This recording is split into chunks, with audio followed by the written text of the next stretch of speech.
In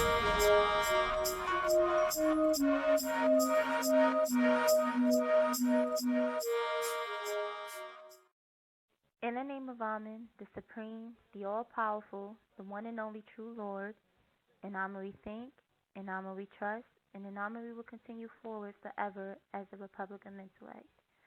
This is Indira Mendez, the talk show host on tonight's broadcast, and today's date is December 29, 2016 on a Thursday evening, and today's topic is going to be about financial empowerment. We'll be giving an overview of the topic, and I will be presenting it towards the end of the show. And I will open up the lines for any questions, comments, or concerns. Also, this is a 45-minute talk show. Also, on Monday, Wednesdays, Fridays, and sometimes Saturday, our main host on Intellect Radio is ꜰɪᴜᴜᴏᴜᴜᴜᴜ. He usually come on those days of the week with thought-provoking topics that are empowering and enlightening. So if you have the time during the week, and listen in and chime in on the call to, speak to him. So, as I said, the topic is about financial empowerment, financial wealth and richness. So I'm going to basically explain the difference between wealth and richness on the level of empowerment for each. So starting with wealth is about building power. And I will explain more later in the broadcast what building power is all about and how it applies to wealth. So wealth has a lot to do with your level of concept. So your concept of wealth should be about being a visionary, being able to make investments and being able to be productive in making those investments that you make, your decision to do. That has a lot to do with the concept. Also, you having an idea, it doesn't necessarily have to be finance, but you having an idea, wealth of ideas is also good, because a lot of entrepreneurs have a lot of ideas that they pioneer on, and they work towards, their ideas, and as a result, they generate income from just their ideas alone. So you can also be wealthy in that aspect of having, ideas, and then from the aspect of you managing your finances and making wise decisions and making investments that are reasonable. So each will be productive in the end. So when you are able to visualize, your ideas and where you want to go with your ideas, or even with investments, that's a part of you being able to visualize the end and how you're going to be productive. So it's all about grasping that concept. And then it's about futuristic thinking. Futuristic thinking has a lot to do with financial planning. I'll give an example. You have a quarterly budget. This is not just for companies or corporations. This can also be for you as an individual. So a quarterly budget is basically a budget that you set out for the month, which is 3 months being the minimum and being a quarter base. So you set out a budget for that month. And usually when you plan out your finances and you understand the type of income and your expenses that you have, you can also form a weekly budget, whereas it's for execution purposes to make that quarterly budget be effective for you when you plan for your finances. So the whole purpose of that is to, budgeting is to develop a conservative budget, not a cheap budget, but a conservative budget that is more realistic, opposed to having a cheap budget where you're depriving yourself of the things that you need. So the whole purpose and having this quarterly budget is to maintain and to have a control over your finances in terms of the income, the expenses, and whatever you have left over from that money that you have, you can then take that money that's left over to invest in something else to form another stream of income. So a lot of times the plan should be, and you having, thinking futuristic about your finances, is to have 5 streams of income. So you're supposed to have one main stream of income and then have 4 other streams of income, whereas you can be productive in your expenses and your income and things like that, and having some type of savings. And then moving along to savings habits. Um, in order to have a savings habit, you have to have a respect for money. Now, I understand some people saying, okay, well, money is just paper and things like that, but you got to change your mindset about money in general. So you have to realize and give an example that when you have a respect for money, you respect the value just in general. So if you have like a penny can equal out to 1 million, in value in terms of the money, just like $100 bill can equal out to 1 million. So you have to respect the value and what you can have with money, and being able to save it. So, excuse me. Another thing that people come up against, where they say, okay, well, I don't have any money left over to spend or to spend for myself or save. But if you realize that for you women that go and you shop or you pay your bills or whatever the case might be, you have a lot of change in your purses that you can put in like a change jar, and you can accumulate money from that as you save your coins and stuff like that. So that's one aspect of generating income, and having money saved up, but a lot of times people don't think about that. They don't think about saving their coins or anything like that because of their mindset towards it. So another thing would be a 52-week challenge. Now this comes from this young lady. Her name is Tiffany. She goes by a website called ⴰ she's an entrepreneur. She gives financial advice on budgeting, and one of those, the 52-week challenge, entails you being able to save $1 a day and be able to generate a certain type XYZ amount of money towards the end of that 52 week. And once you get through the challenge, you'll have that money, and usually you can make plans with that money. Like you can plan a vacation, or you can plan to save the money for, if you have children, you can put that money for that. But you can make plans with it, or you can decide to generate more income with the money that you saved towards the end of that 52-week challenge. So you can also Google that, and you can get like a map of how to go about marking it off, because sometimes people might need something tangibly to see when they are saving their money and things like that. So another would be spending quality. Spending quality has a lot to do with wealth. It depends on the what, the why, and the how. So it's what you purchase, why are you purchasing it, and how will it benefit you in the end. So usually people that spend their money, they are mindful of the things that they are buying. They're not just buying something that's going to be useless to them, in the end.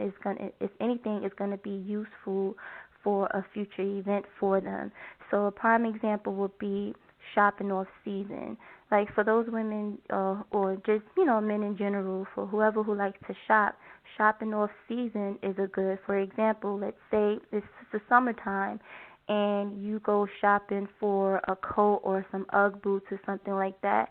You are preparing for the winter, and usually when you buy these items, it's a lot less than the original price that you will buy for them. So when you do that, that is also of quality, and you generating some form of wealth that's going to benefit you in the end, and it's vice versa. When you're in the winter, you shop for your summer clothes. So that's a prime example, and I know that some people apply that to their finances and saving and things like that. So now, as I explained what wealth is about, it's all about you grasping the concept of wealth, having futuristic thinking, meaning financial planning, planning your finances out ahead, and then developing a savings habit, and then you maintaining a spending quality. So that's how you can generate wealth over time. So now I'm going to talk about what richness is about. Richness has a lot to do with buying power, and buying power is about a perception that people will get, and usually that perception is based on a person's influence, impulsive investments, and hustling to make money. So I'll give you a prime example of influence. You might have celebrities that are iconic, and you might have their fans that admire them and may form a perception of what richness is, what glamour is, and they, form a perception of what richness is, but that does not generate what wealth or that person being wealthy. And then impulsive investment doesn't necessarily mean that you are investing in something right away or on the money. It could just be a person in general. Let's say it's a guy and he's a Jordan fanatic. He likes to buy Jordan sneakers.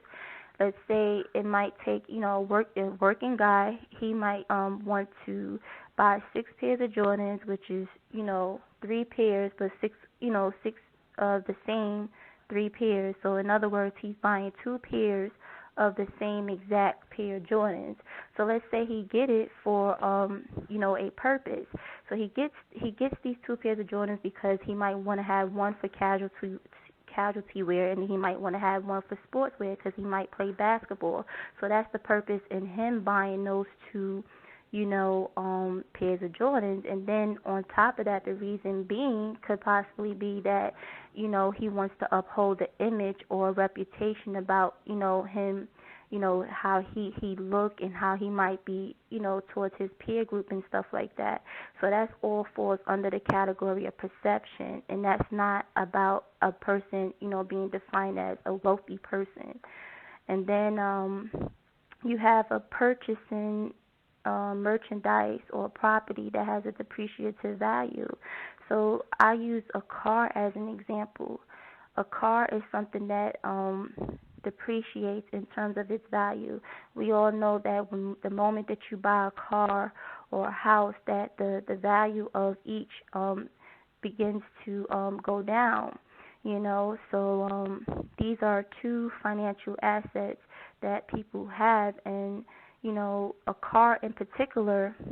Let's say the person buys a car in the year of 2007, and they had the car for 10 years, and they want to sell it in 2017. They're not going to get the same value of the car that they, what they had purchased it from the beginning. So that's a form of, of people purchasing merchandise that has a depreciative value. You're not generating any income from it. It's just a set amount. And then a savings cap. A savings cap can entail a person having a goal amount of money that they want to save, and then a net worth, going back to the celebrities that have a net worth of how much they are worth, is, it all goes back to a saving cap, and then emergency fund. So a lot of times, let's say an individual person has one source of income in particular, and they have a goal amount of $10,000 that they want to save up. So let's say with that one source of income and that one individual, what happens is that, that person is relying on that one stream of income.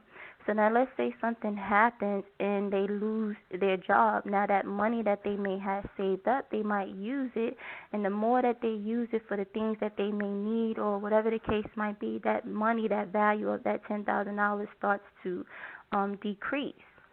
So it's no longer any savings. So when you put a cap on your savings, when you have a goal amount, you have to decide to do something else next with the money to have, another form of income, coming in that you can rely on. And this is why 5 streams of income is very important.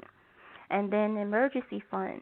Emergency fund is basically a backup for a typical rainy day, not a backup for a person's rent because you lost your job and you collecting unemployment perhaps. It's not for that. And usually people fall on hard times when they have to dig into their emergency funds and do that, and it shouldn't have to be, you know. So that's my whole outlook on a savings cap. And then when you go back to the celebrities having a net worth, a lot of times that's just a figure amount of, you know, what that person is worth, but a lot of that is generated from tangible and financial assets that they have. Is not, it doesn't necessarily mean that it's liquid cash in terms of their worth, you know. So it's just something that they obtain over time because of their talent.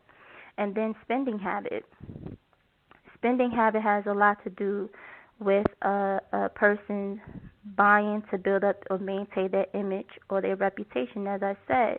So you have some people that say, oh, okay, what budget? I don't work off a budget. That's the level of arrogance that they have.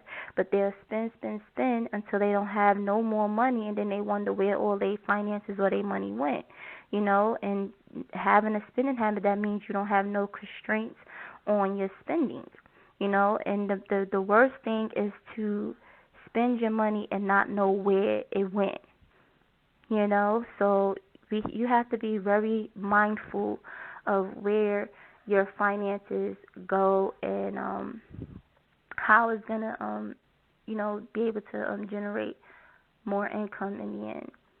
So with that said, we'll be right back. Okay, so that was Naked Music, It's Love. So now I'm going to go into the difference between buying power and building power.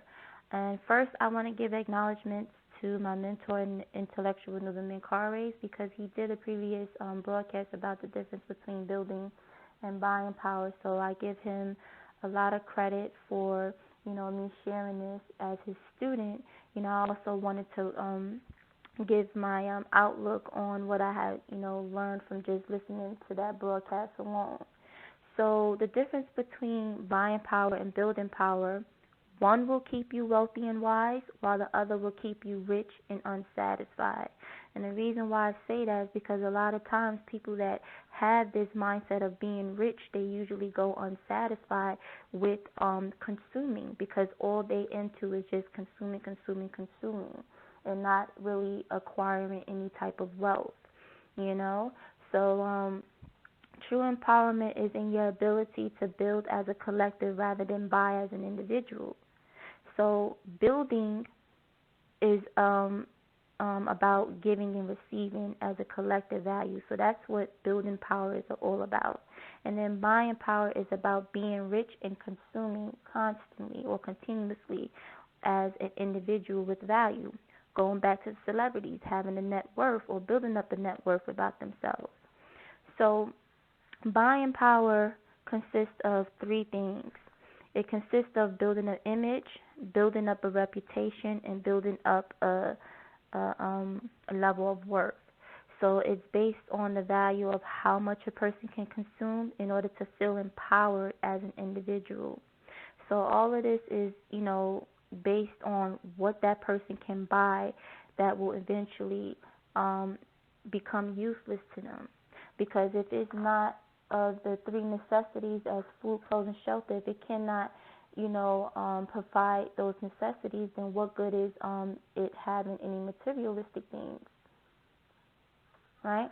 So building power consists of two major things, but three. It consists of financial freedom. It's based on timeless value and investment that is long-term and continuously. And it continuously generates wealth over time as a collective empowered by one vision for wealth. So the three with building power is about building a community or a network, or building a legacy, or business being two. And then from those two main ones, the purpose is to build up a long-term wealth. So that's what building power is all about. So now I'm going to basically go into what financial empowerment entails, and then I will give an overview of the broadcast and what this whole broadcast was about.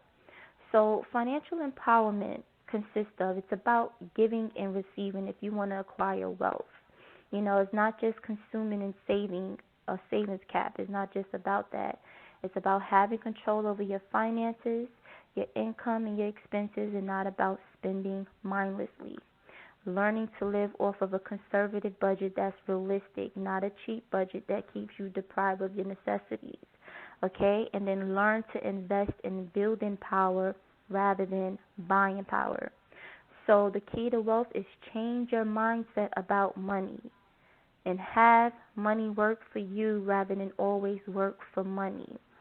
Okay? And my advice to all my listeners is setting financial goals is a step forward for towards being successful and financially free. And it's not about how much money you can get to be rich. It's about how much revenue you can acquire from more than one stream of income. Okay, so now I'm just going to give a brief overview of what I talked about for those who are coming in on the line. The topic for tonight was about financial empowerment. I talked about the difference between wealth and richness and its level of empowerment. I talked about buying power versus building power, and then I also, as you came in and listened, I talked about financial empowerment. So that was my three main things that I talked about in regards to financial empowerment. So now I'm going to open up the lines for any questions, comments, or concerns. And 347. How you doing? Yeah. How you doing? I like the flow of the topic tonight and empowerment. I just want to add that I think money should be valued more for the work ethic that's put into making it as opposed to the money itself, because the money itself has no real value. And people tend to forget that. People tend to put emphasis on money. Respect, people need to more or less respect, not to undercut or undermine what you said, but people, I think, need to respect the work that goes into making money and the idea that it's going to produce more than the money itself, because the money itself, it has no real value. And you see the most valueless, the most worthless people today making money. When you see worthless people, the entertainers, so-called entertainers and celebrities and rappers and musicians, all these fake musicians, these people are the most worthless people. Not, just being real, the most worthless people today are acquiring money, right? And obtaining. They are attaining money, for, no work or nothing that is of any real value and of any lasting value based on their labor, nothing that they're going to leave behind for the future, and they're earning or they are acquiring money because of this. So I don't respect certain money based on how it was made and, with hard work put in and a lasting impression that is the intention. That's the, money that I respect, because it's about more than just the paper itself, the value of it, like I said, which has no value. And as far as the collective, like I said the other night, collective economics, can help people. Community economics, collective community economics could help, people who are on that level mentally to be able to get more value for their money, as opposed to individuals who doing all of this, trying to save this, trying to save that. A guy just made a comment on Facebook that I said people, especially black people, but people in general, they're trying to find new ways to waste money, not new ways to make money or create it. They're trying to find new ways to waste it. So, but that's what happens when you're dealing with people who have a worthless, people who have a worthless mentality and acquiring money for nothing, because their actions carry no real worth to them. No, it isn't. So what is your outlook on wealth? How do you respect people that are wealthy? I respect the idea of wealth, not the actual, financial side of it. That's the output of it. But true wealth starts with the idea, with the intelligence that goes into building it.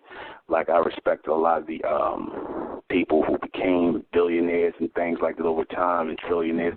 People who became that through ingenuity, through intelligence, through an idea that they came up with that many would benefit from in the future. So that, the ability to do that is where the true wealth starts. The money is just the byproduct of that. And I don't put all the energy into the byproduct. I put the energy into the product.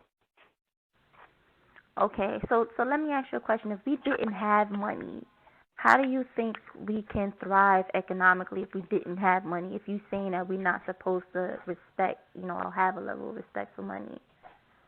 No, I said that people are supposed to have a level of respect for the work that goes into making the money, not the money itself. The money don't have. So, people, because that's why people today want something for nothing. They want money. They want to acquire money or wealth or riches, whatever, for doing nothing, absolutely nothing. There's no creativity that's going into doing this. That's why I don't respect the money, because of the, there was no effort that went into it. There was no effort that went into building. Even the people who were wealthy, who created wealth inside, like your Rockefellers and all those people who came with the oil refineries and stuff like that. People can, them people worked hard. Them people worked hard and they used ingenuity, and they came up from nothing. So when you like that's I respect that grind. I respect the grind of coming up from nothing and bringing something to the table that people are going to benefit from, real things, not some garbage music, some whack music, or just being a shine, a coon, and entertainers. Something real that people are going to, be able to. It could be something like even creating like comic book or a music company or, things like that, where there was real self-made millionaires and self-made billionaires and entrepreneurs that brought something to the world, and people would benefit from it, you know what I'm saying? So, you don't have a lot of that anymore. I respect that. That's true wealth. Okay, well, I thank you for your input, and I really appreciate you coming in and sharing, giving your suggestions and, sharing your outlook on tonight's broadcast. And I really thank you for that. You're welcome. You're doing a good job. Okay, thank you. I'm going to put you on mute, okay? All right. Okay, so tonight's broadcast is coming to a close. I wanted to thank all my listeners on for tonight, and I hope that you were able to get something out of this based on this topic tonight on financial empowerment. I also wanted to just hope that you all just have an open mind when it comes to, you managing your finances and things like that. So with that being said, we're going to come to a close.